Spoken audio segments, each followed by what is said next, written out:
and licensed by industry leaders, working with the Big Four, being ISO and ITGC compliant, working with the biggest law firms, and we are on the verge of obtaining our European specialized banking license after having already obtained our European EMI and consumer credit provider license. Our long-term investors and partners are from different continents, whether from the US, Asia, Europe, and the MEA. We won numerous awards and competition, including the Seal of Excellence from the European Commission. We are on the watch list of EFMA and Capgemini. We are part of the elite program from the London Stock Exchange, elected by Red Herring 100 in Europe and Asia. And very recently, we're very proud to mention that we won the competition run by Abu Dhabi on the fintech in Israel. So that was very meaningful for us on the verge of the recent agreements. No, so now about our technology. So as a fintech, Blender is a pure fin on a tech company with an AI and cybersecurity DNA, with two main technology, our credit scoring being based on machine learning and algorithm, rating 2.0, and our cybersecurity anti-fraud system. We are offering 3 use cases for white label. Online onboarding with full KYC and AML and state-of-the-art front-end technology. Online lending with improved results and improved customer experience, and checkout credit. So buy now, pay later payment technology at point of sale, which are a shortener to go to market and entering any market. Our advanced underwriting is providing better results and higher customer satisfaction.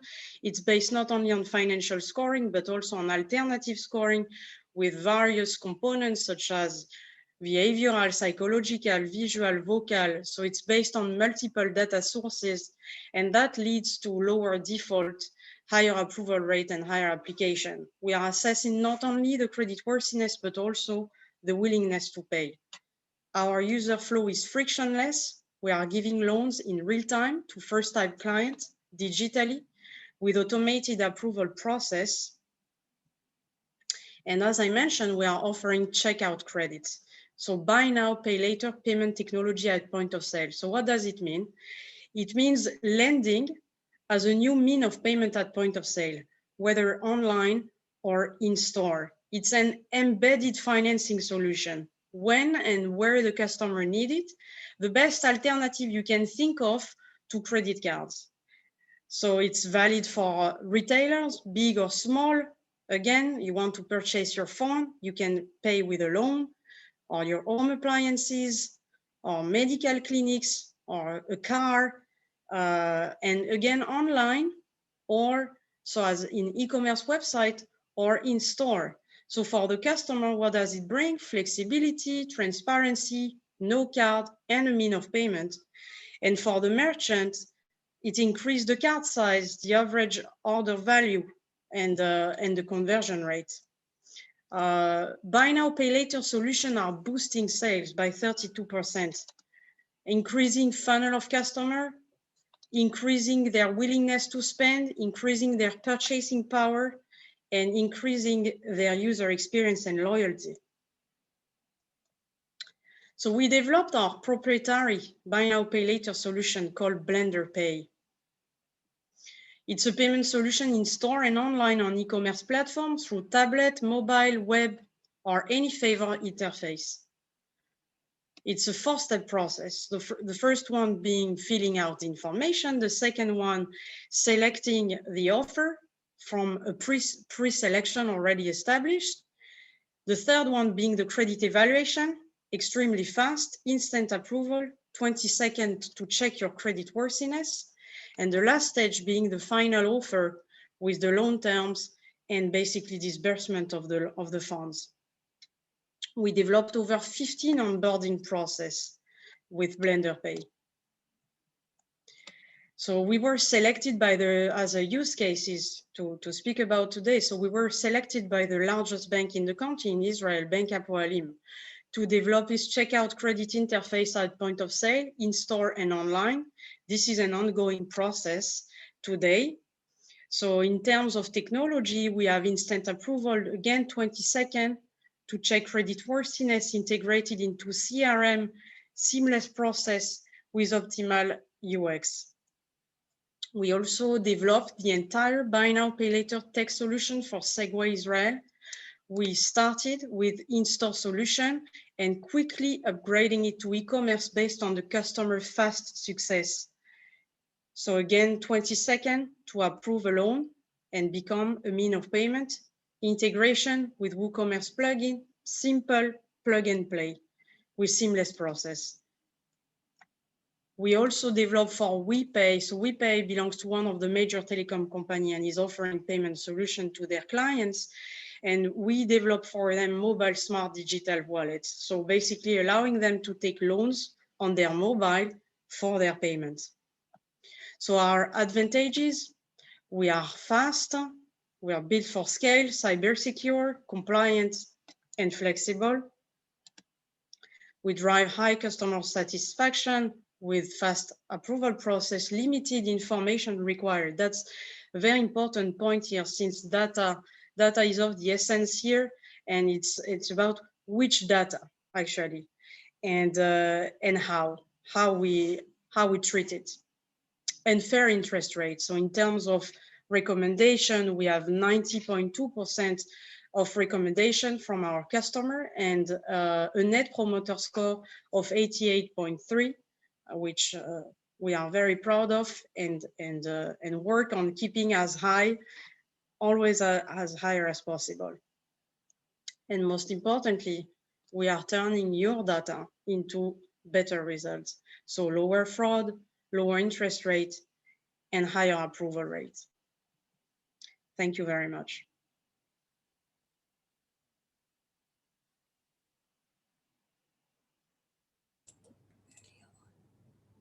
Thank you, Anna. So our second presenter is Rafael Rubin, who's the Director of Strategic Partnerships from Riskified. Over to you, Rafael. Thank you. I'm going to share my screen.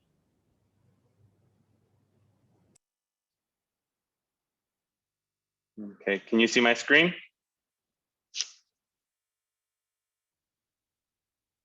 Okay, good morning, everybody, and thank you to the Export Institute for having me. Appreciate it.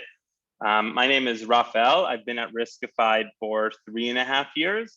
I started out on the business development team on our offering for e-commerce merchants.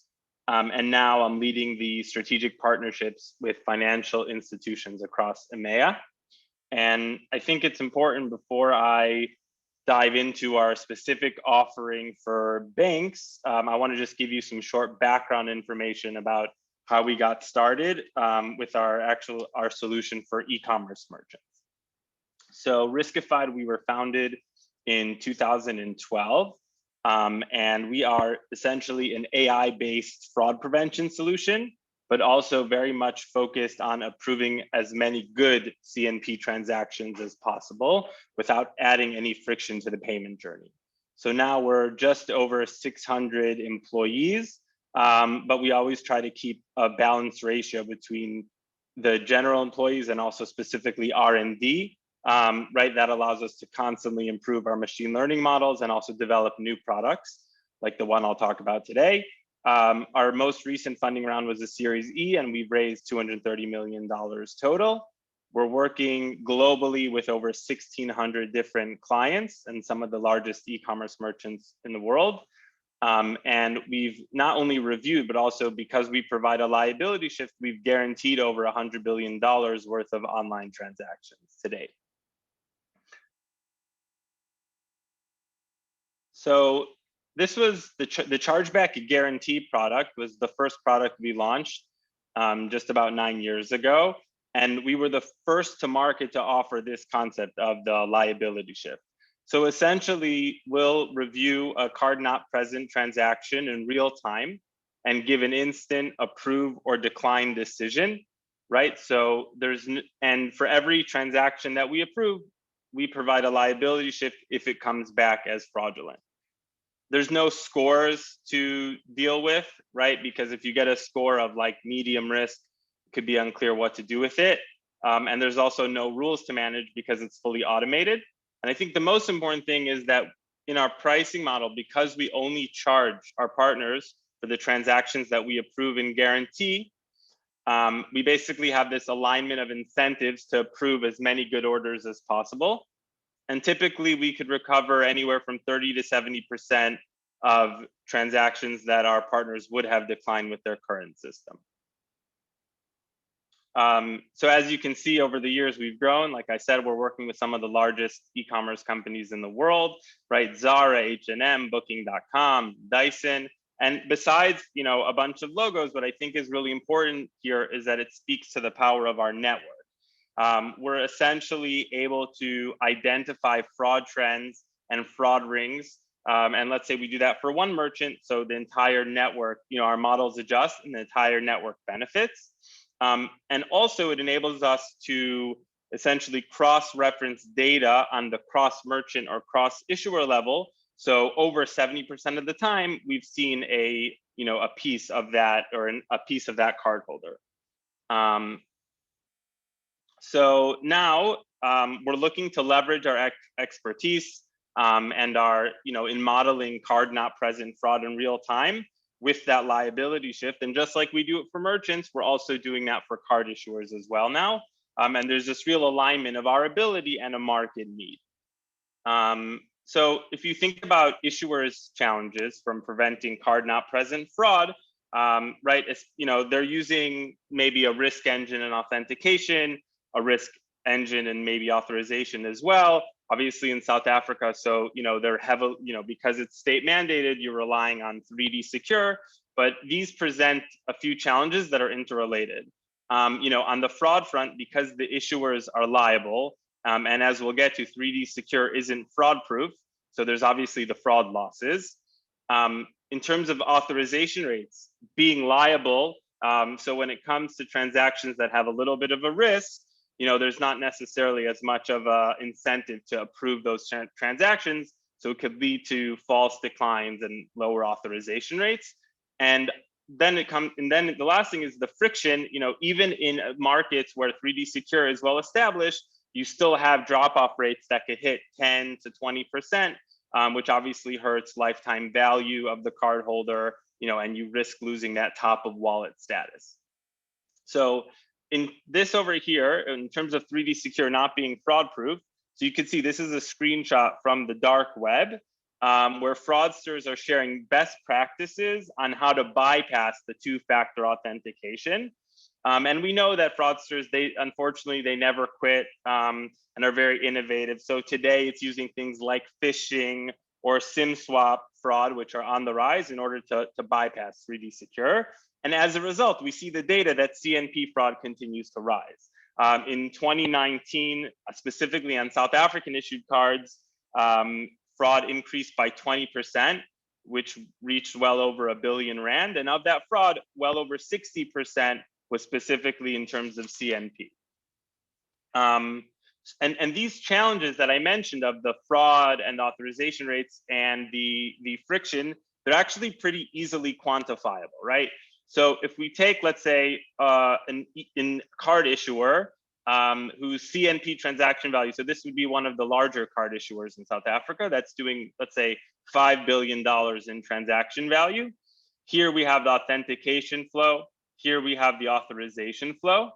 So in authentication, like I said, you have a risk engine who's, let's say you take a 50 basis points fraud decline rate.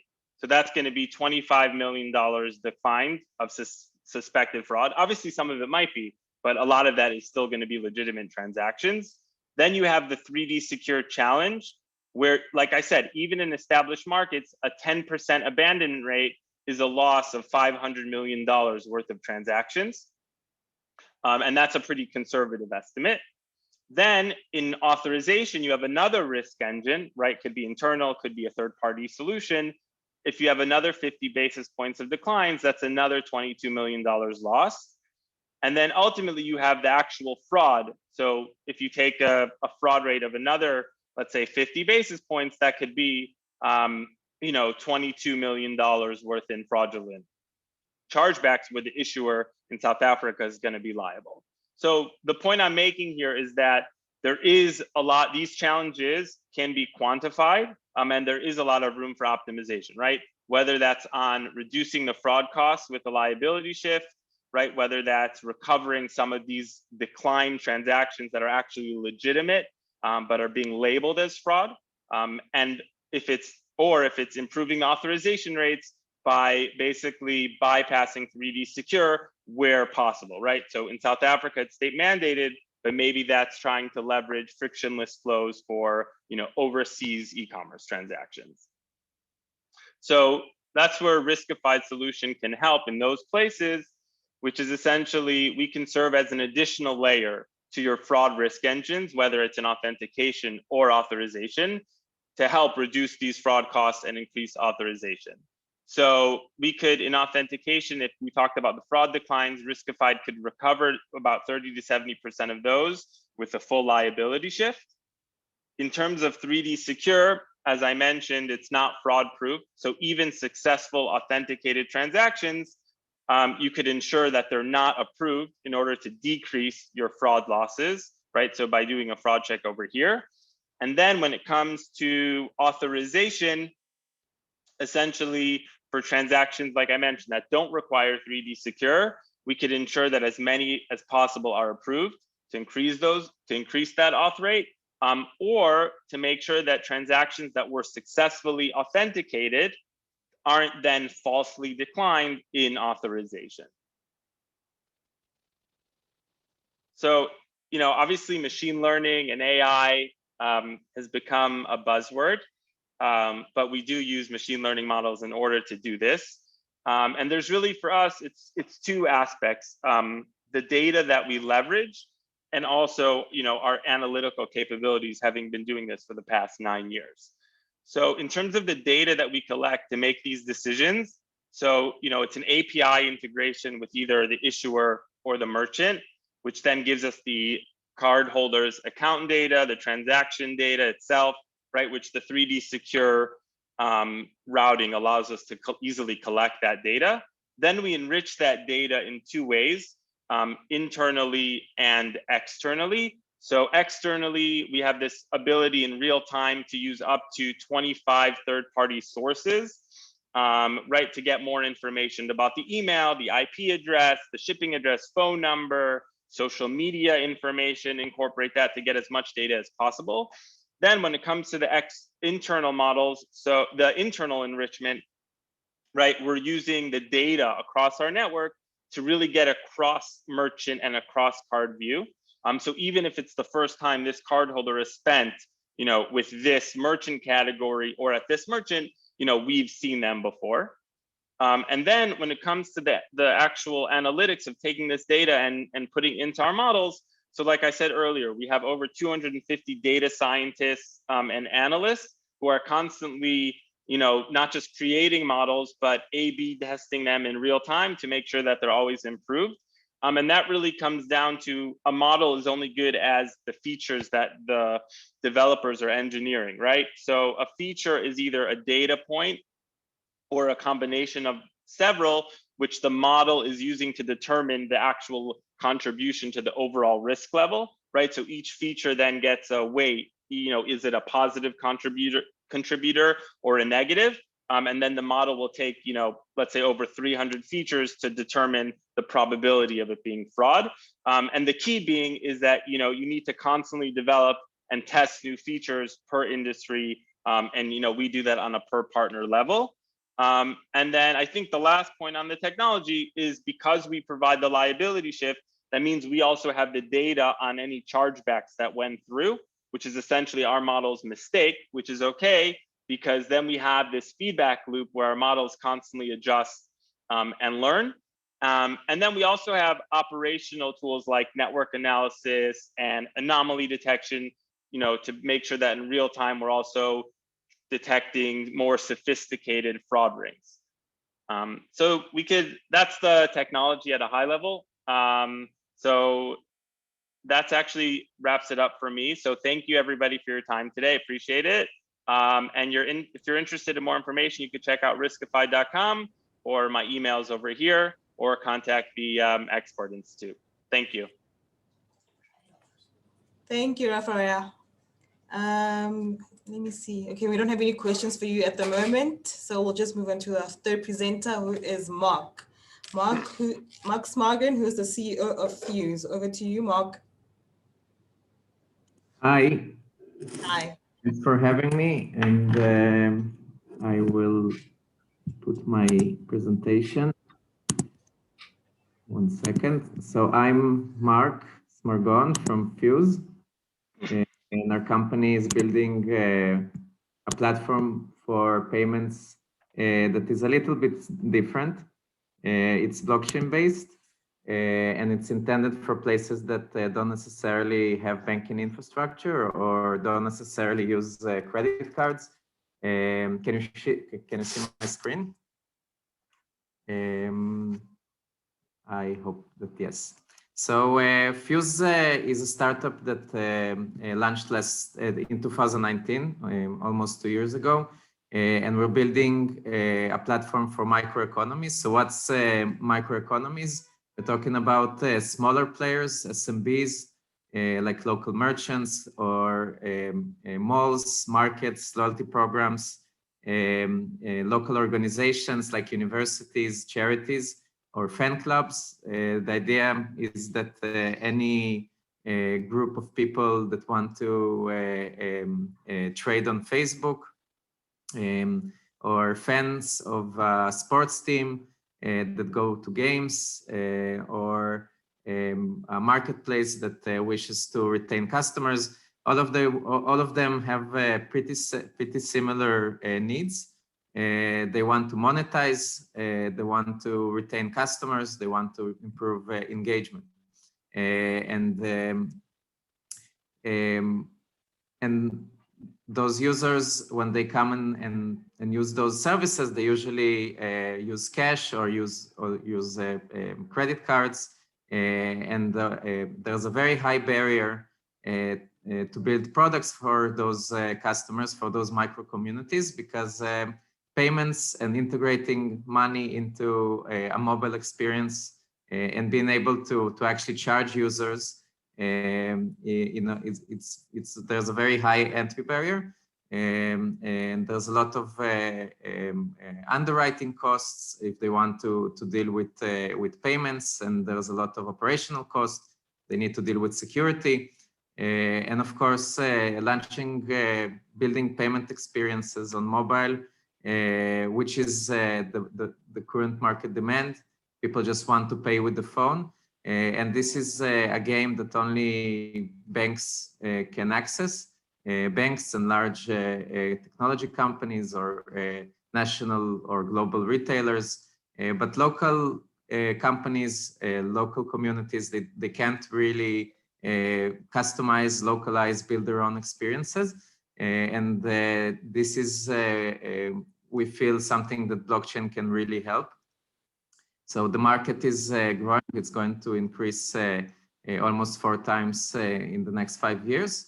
We're seeing more and more payments go into mobile. Physical cash is kind of disappearing. Credit cards in some places in the world didn't really reach adoption. Already, some places in the world already leapfrogged credit cards, and countries like China, 95% of their payments industries through WeChat and Alipay through mobile. And this trend is only expected to grow. More and more users, like everywhere, there's phones. People will start seeing a demand to pay with those phones. And this is the need that we wanted to address, especially the long tail, focus on the smaller communities, places where Apple and Google Pay are not going to be relevant anytime soon. So Fuse is really a product that is built for non-developers. Blockchain today is really technology that is more relevant for developers. So there's a few million people in the world that actually interact with this technology. So it's not really mainstream yet. But just like Linux in the early days, where it was more comfortable or more usable for developers, and now pretty much every person that has a phone uses it, or any person that goes on Facebook and uses a website on the back end, on the cloud, or on the phone, there will always be Linux. So they're using Linux without knowing it's Linux. So this is the stage that we're at with the blockchain technology. We're seeing consumer applications or mainstream applications that can really onboard different kinds of audiences. And Fuse is really a product to facilitate that shift. Consumer operators anywhere in the world can go to our studio, fuse.io, and create a payment service, create a wallet. And the launching this is almost free. It's an open source. And I will talk a little bit about how it's exactly working. But the idea is that instead of paying Visa 1% or Stripe, Square, PayPal charge 2.9% for every transaction, Fuse is charging 1 cent per transaction. So moving value around doesn't require, works very differently than Visa. It doesn't require paying a percentage of your sale. And of course, it's solving a lot of problems. So in a system like this, it's very similar to paying with cash. So when you pay with cash, there's no fees, and the transaction is instant, and this cash can be used immediately, to pay other people. So the settlement is immediate. So Fuse is working exactly the same way. On the other hand, you create other problems, which I can address later, but really Fuse is building the closest digital equivalent of physical cash to facilitate the shift to mobile payments, which is already happening. So just an example, Ian is one of our clients, one of our first clients. It's a tiny island, is from a tiny island, Trinidad, only 1.3 million people. And most of the island use cash. They have only 10% credit card penetration. And in this island, most of the banking is done by global banks. There's no real local banking. And most users use cash to pay. And Ian is working with local merchants across the island, and is approved by the Central Bank of Trinidad to provide payment services. So on this island, you can be a payment operator, but because it's very small, there's not a lot of resources and definitely not too many developers. So Ian came to us from one of our Twitter campaigns, launched a community using the wizard. So the idea is that you can reach customers really fast without necessarily involving high costs. This is the advantage of using open source technology. You don't necessarily have to develop everything from scratch. It's easily customizable, very easily localized. And the big advantage is it doesn't need to touch consumer funds or consumer data, which lowers costs dramatically. So this platform uses self-custody. The private data is stored locally on the phone, and only the users can access the money or the funds.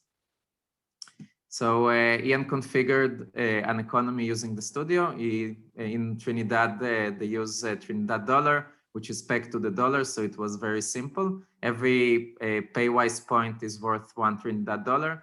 He created a system. He could add features. He can set up a join bonus. For instance, he can say every user that completes a successful onboarding gets $5 to play with.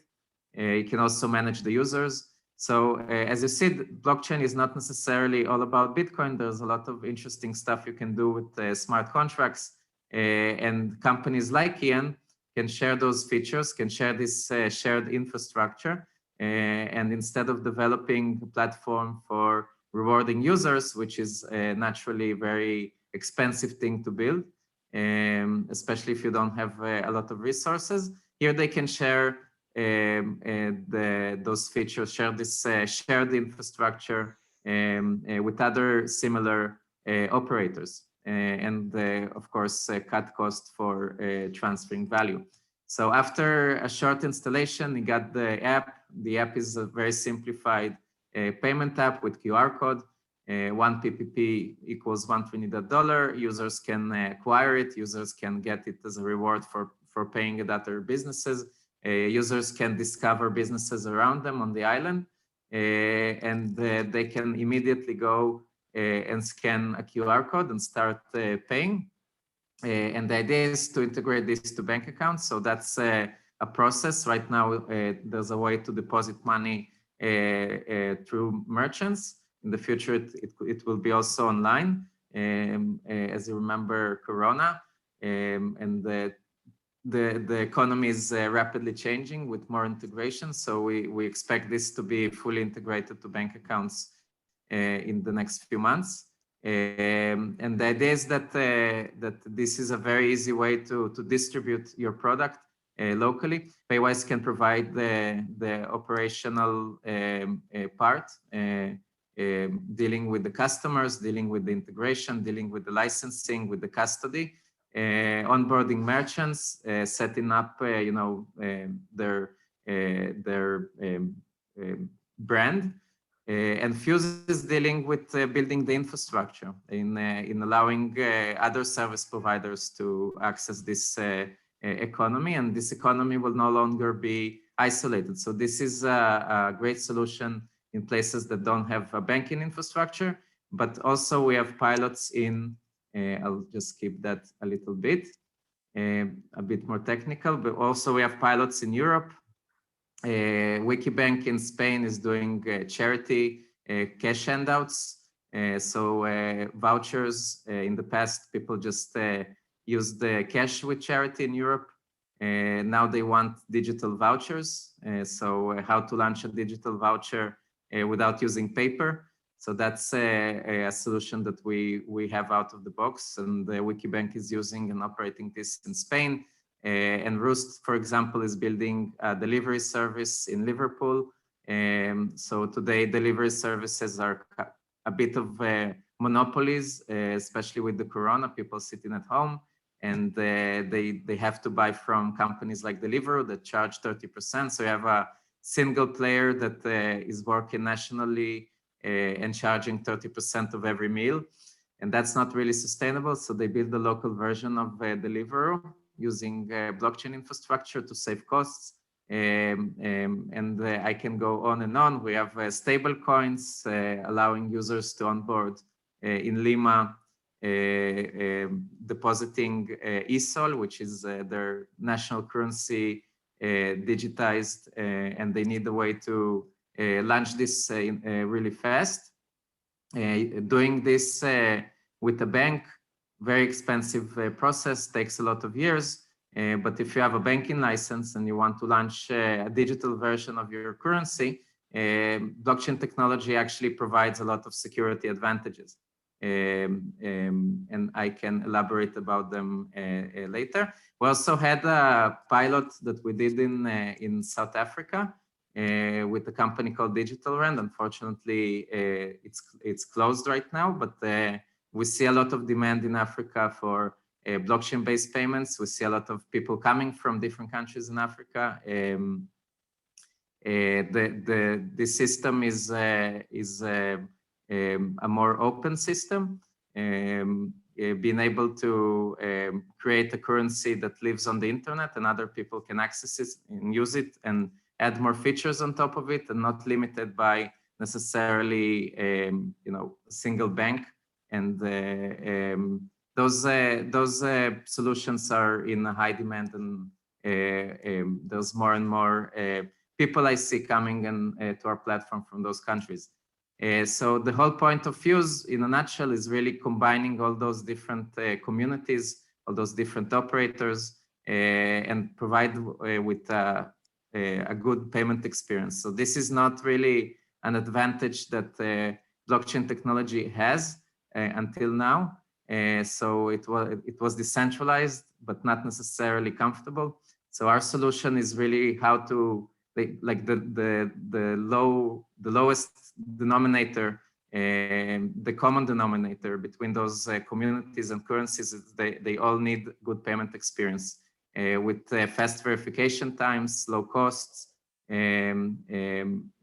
transaction instant finality, anything that we need to power commerce. And Bitcoin is not really addressing those issues, and we decided to build an infrastructure that does.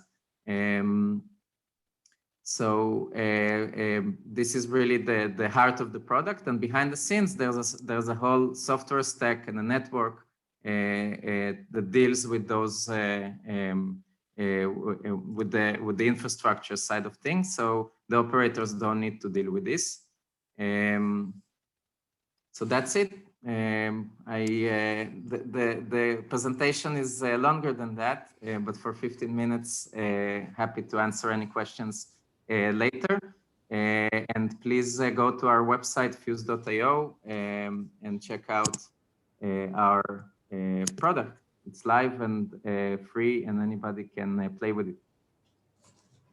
Thank you, Mark. Sure. Thank you. Thank you, Mark. So, okay, all questions will be answered after the last presenter, so please stay tuned to hear them. Mark, stop. Our next presenter is what's his name? Ben Coyne. Ben Coyne from hold on. From Zora Pay. Zotapay, sorry, excuse me. Sorry, Ben. You can go ahead now. Hey all, and thank you for your time and for inviting us to present and for this opportunity. I am Ben Coyne from Zotapay. I am a banking team leader here at Zotapay for 3 years now. Zotapay was established 6 years ago as a payment gateway, and we are serving as a one-stop shop for payments around the world. And today we are connected to over 500 different payment solutions worldwide. The idea is to centralize the payment method and to localize, similar to what I've have heard here in the great sessions before me. People today around the world, especially in emerging markets, are not paying with traditional payment methods such as credit card. They are more and more transferring to a cashless world, meaning the use of mobile money, e-wallets, or different kind of alternative payment method. And this is exactly where Zotapay is. We are connecting ourselves to local payment providers, allowing our merchants, which are online merchants from around the world. It can be an airline company, an hotel, or some small, relatively e-commerce business that using our plugins via WooCommerce or Shopify to collect payments from around the world. We have our own Salesforce CRM that is built in a way that we can collect merchants' data in an application form with all their needs and their information, and then to combine it basically automatically using this Salesforce CRM with banks. So we have more than 500 banks connected there with their application forms, with their acceptance for policy and risk appetite. And we know exactly which merchants can go with which banks, of course, according to the markets that these merchants are looking for. So I will go over some small presentation, and then I will present our case study in South Africa.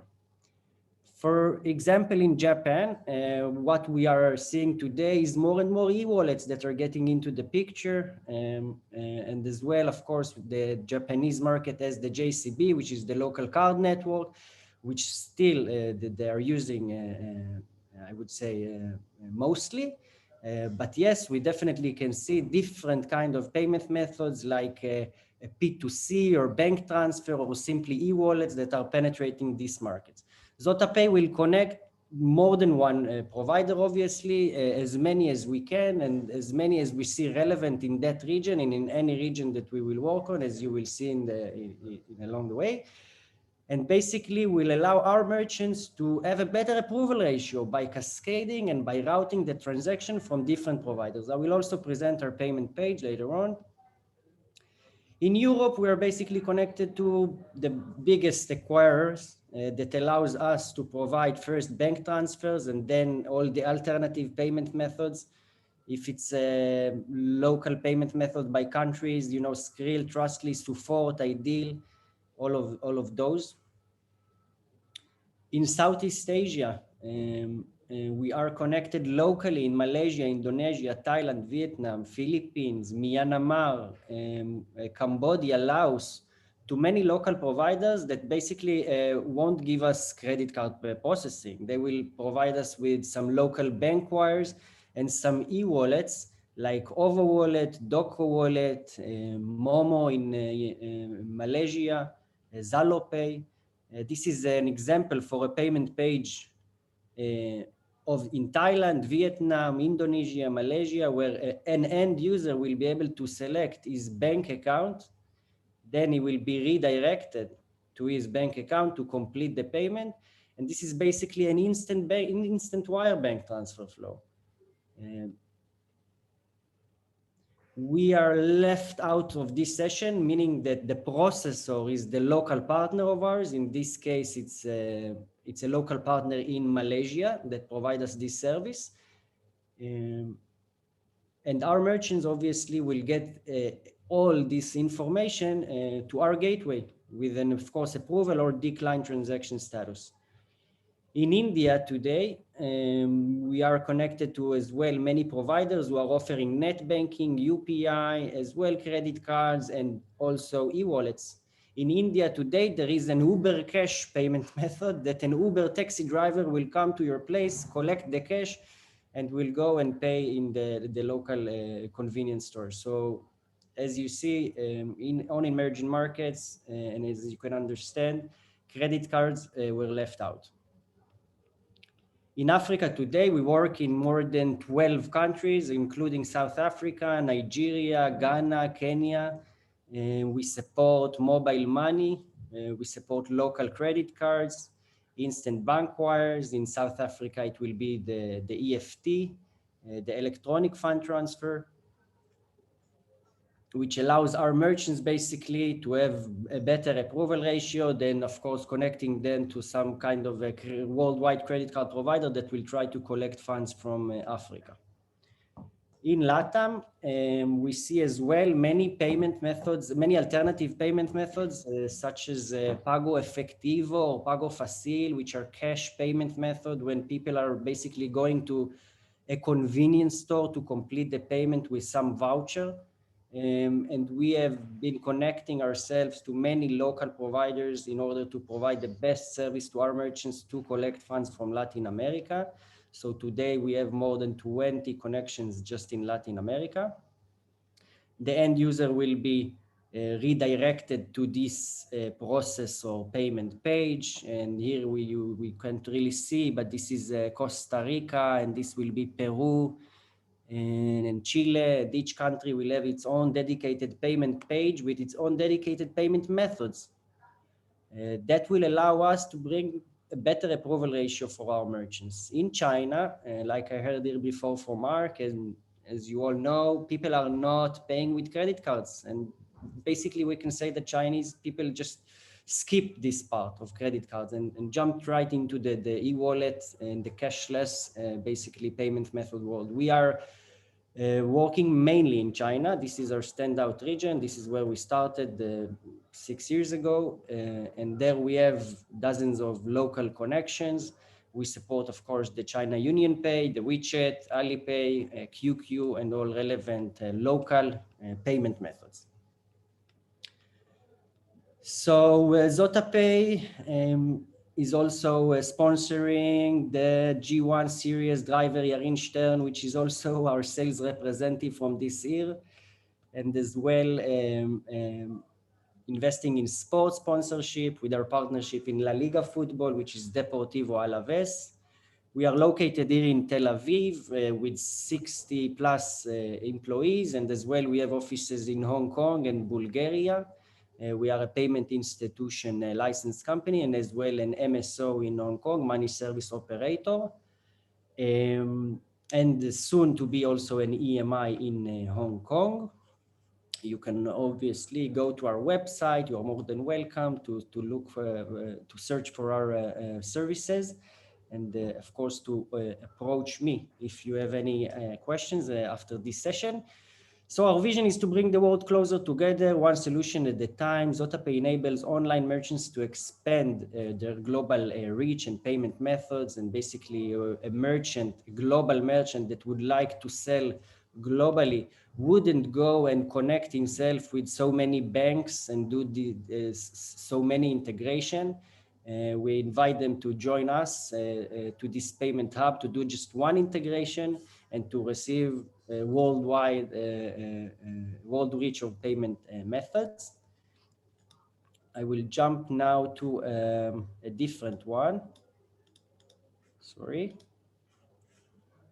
This one, which we have prepared for you for South Africa case study. So for South Africa case study, I can say that early in 2020, we realized that the best way to penetrate the markets in South Africa and to provide our merchants with the best service and competitive pricing is to obtain a local entity and the local bank services.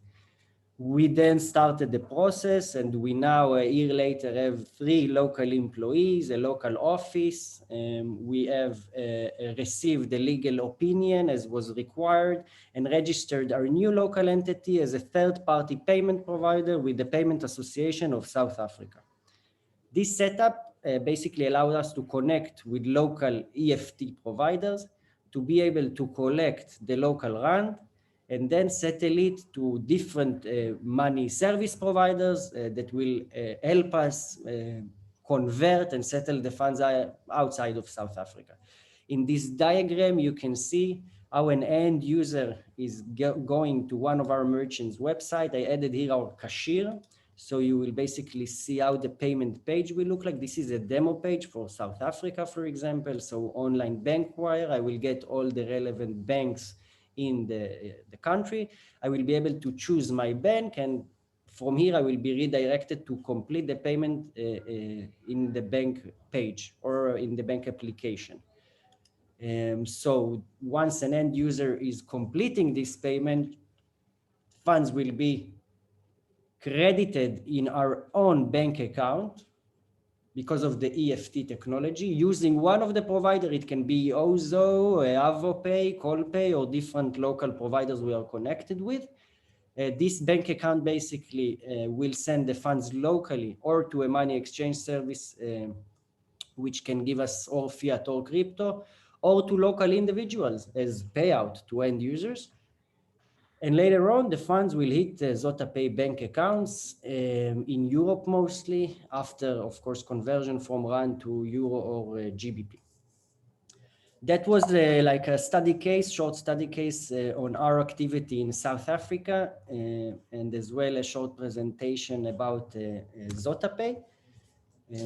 That's it from my side. Thank you very much for joining. And if you have any questions, I will be happy to respond. Thank you, Ben. So we'll go through to the questions now. We've got 2 questions for Riskified.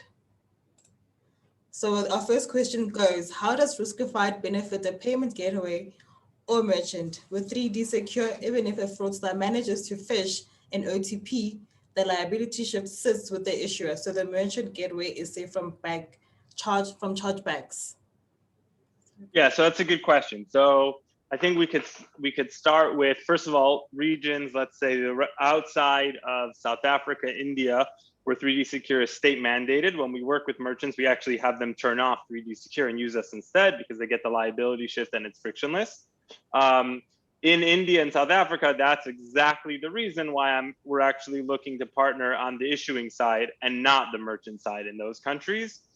When it comes to Europe, because of PSD2, where 3D Secure is becoming mandated, there it's a bit different because you have the whole exemptions and delegated SCA. So they're really depending for every transaction who's liable, we could either help the merchant or the issuer. Okay, great, thanks. I hope that answers your questions, Dan. So the second question goes, also, can Riskified be used to handle 3D secure version 2 data to help banks make decisions on providing a frictionless flow? Yeah, exactly. That's the idea. I think 3DS 2.2 is actually very exciting for us in that merchants are going to be populating a lot more data that the issuers are going to get. And in any machine learning model, so the more data that will help us. So we could actually essentially act for the issuers as their risk-based authentication based on that data to give them, to optimize the amount of transactions that are frictionless. Okay, thank you so much. I think that's the last question we have. So thank you everyone for joining our session. And if you have any questions going forward about any of the companies presenting, please contact the Asian Trade Mission. All the presentations will be shared with the attendees and the recording itself. Thank you so much. Thank you all. Thank you, Gal. Thank you. Goodbye. What do you mean go?